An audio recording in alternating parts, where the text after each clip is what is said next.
Thank you, Mr. Chairman. Thank you, Senator Menendez, and thank you, Secretary Kerry. Senator Menendez, you really pushed to get us here to this point. I mean, and I know the ranking member did too, and so that's important. And Secretary Kerry, we wouldn't be here without you because we needed at least one witness to try to address this, and I really appreciate you helping us work through it. I have a couple of questions just about how things are going now. Maybe you can't answer them, but the success of our U.S. strategy in Iraq appears predicated on the shift of Sunnis away from the Islamic State and into cooperation with the government. And to what extent is that shift occurring, if at all, right now? And what factors will determine the extent of the alteration in allegiances? Well, it's a very good question and appropriate one, because essential to the ability to be able to be successful in Iraq will be the inclusivity of the Sunni population, the commitment of the Sunni tribes, the tribal leaders to take on this fight and to ultimately join with the National Army in order to push ISIL out. That, I believe, is a work in progress. Not I believe, that is a work in progress. There are currently a number of battalions that are in training.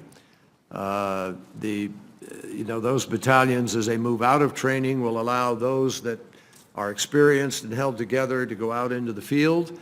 There is work being done with the tribal leaders right now. The tribes, a certain number of people are coming together to provide a Sunni fighting force as part of it.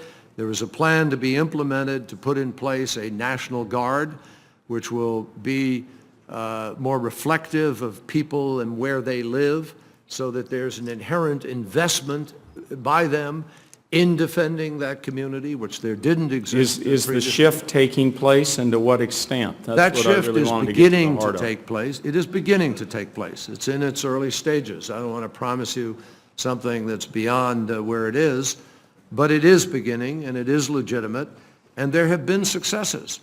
The Baiji area has been, the refinery has been, it's not complete yet, but it's been a success thus far in pushing ISIL back. The Amerli relief effort took place. The Mosul, the Haditha Dam, the Mosul Dam, these are areas where there have been clear successes, and there are increasing other efforts that are taking place. So we believe that there are very promising signs. It's too early to stand up and down and shout, but it's moving in the right direction, and we feel confident that it's the right strategy. Now, when we announced that we were going to, when the President announced degrade and destroy ISIL, a number of groups around the world in Islamic countries pledged allegiance to the Islamic State.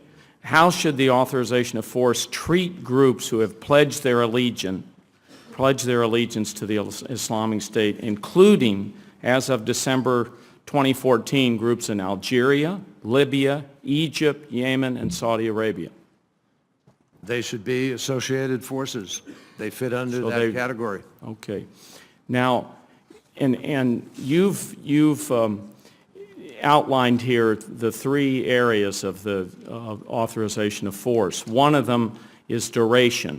And you mentioned in your testimony, Secretary Kerry, a provision that provides for an extension under certain circumstances. So you're willing to go with 3 years. And just as an aside, I'm much closer to Senator Paul with 1 year, but assuming you're willing to go with the 3 years, who is the extension at the choice of? Is it the administration or the Congress? Or do you want a provision that just allows the administration under specific circumstances to go forward? Well, that's what it has to be. I mean, that's the precision of the language that we have to sit down and work through, and I would want White House counsel and others, obviously, to weigh in very heavily on that. But this is a policy question. Well, it's always a policy question. Yeah, so But what, Congress always has the ability to cut off money for something. right, I mean, you have the power of the purse, no matter what is stated. And the president has the power of the commander-in-chief and executive authority, and he will make his decision, and that's the debate. My thought is that if you sit down and work this through, you come up with an equation that works effectively. but you won't today say that provision should be Congress revisiting it at 3 years, or the administration under Well, I think the certain circumstances administration can deserves extend. first crack. There's no question in my mind about that, but it ought to be done in a way. So it's not a real 3 years, it's, you want a No, longer I said duration. first crack at it. I mean, I don't think Congress is going to sit here and say, yeah, you ought to continue it, and the executive is saying, I'm not going to order my troops to do that. Clearly, the chief executive, commander-in-chief, is going to make a decision as a matter of the administration's foreign policy and as its warfighting policy. But there needs to be, obviously, I would assume for you, some manner of weighing in on that. And how that is affected and what the language is precisely what we ought to be working through. Yeah. That's not for me to casually throw it out here this afternoon, and I think that's be, inappropriate. But Well, I know there's a way to balance this. I think the important thing is that Congress, whatever the period of time, needs to reweigh back in, be involved, be engaged in terms of where we are at that particular point. And in the 3 areas you outlined on the authorization of force, my opinion is what we're talking about is an open-ended authorization. There's no geographic limitation. I think there should be a geographic limitation. I don't think we should allow the administration to go into Libya or a number of other countries surrounding this area. Secondly, this language, no boots on the ground, the President has used that language very specifically over and over again. That should be in the resolution. It should be strong. If you want to have boots on the ground, you should come back to the Congress in order to continue with a war with American troops on the ground.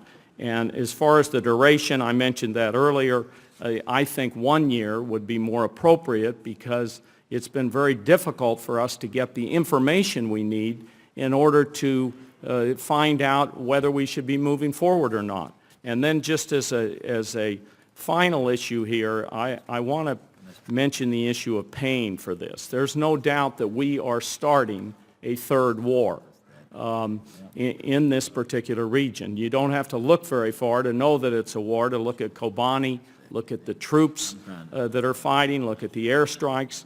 And one of the biggest questions with all wars is how do you pay for them? And up until Iraq and Afghanistan, the generation that fought a war paid for the war. And I believe we started a policy which was a very misguided policy. We put Afghanistan, we put Iraq, we put them on the credit card. So is the President prepared to present a plan to the Congress to pay for this war?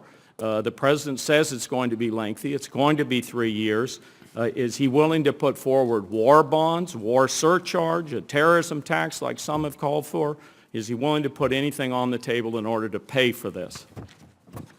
Well, the President has put on the table the request for $1.52 billion was additional resources for Department of State, USAID, to degrade and ultimately defeat ISIL. We've put additional funding requests in as $520 million foreign. I'm talking about paying for it with a war, like all the other wars have been paid for. Well, this Not is putting this is it, paid for within the context of the current budget and well, I take process. it you're And that's not. what we're doing. But in addition to that, let me just say one thing, though, Senator, if I may. Look, I respect the notion that you have an opinion about 1 year and strong feelings about,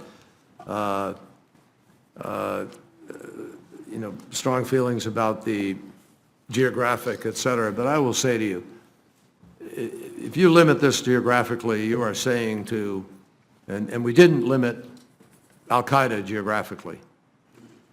And we've been able to do very real damage to al-Qaeda and keep plots from hitting us. The Christmas bombing plot, other plots have come out of other places than Pakistan or Afghanistan. I think one of them came out of Yemen. another out of another location, Northern Africa. I mean, we've been able to do those things because we're not limited by geographic authority. And I will tell you that we'd have a much bigger problem today if we were, and it would be terrible to send a message to these guys, you have a safe haven over here and a safe haven over here. And if we don't take this seriously, I mean, this is bigger than just where it is in Iraq and Syria. And we have to fight it. And secondly, let me be crystal clear, we didn't start this. We're not about to start a third war. Osama bin Laden started this in 9/11/2001, and he has continued it in absentia, obviously, through what Al-Qaeda does. ISIL, Daesh is an extension of Al-Qaeda. It's part of the same thing. It's clear what they want to do, and it is a risk and danger to all of the region, which is why we have this extraordinary coalition. This is not the United States of America trying to start something. And there isn't a country in the region that isn't looking to us for leadership right now and working with us and grateful for what we're doing here, because they're at risk. Saudi Arabia, Egypt, the region, Syria, Israel, you run the list, Jordan, ask any of them. That's why they've publicly stepped up and they are part of this effort. So I think we have to understand this is the fight of the generation. That's what I believe, certainly, and President Obama believes it. And we need to understand what a big challenge it is. And it's going to take a lot more than just trying to deal with it through this military component. There's no ultimate military solution, though we have to fight back against a Daesh. But if a lot of young kids out there are left to their own devices and don't have options for jobs and education and a decent life and opportunity and respect and dignity and so forth, this is going to continue. And the United States and our allies need to work at that side of the ledger also. Well, that's something we can agree on, and I know my time's up. Thank you, Senator Mr. McCain. Chairman.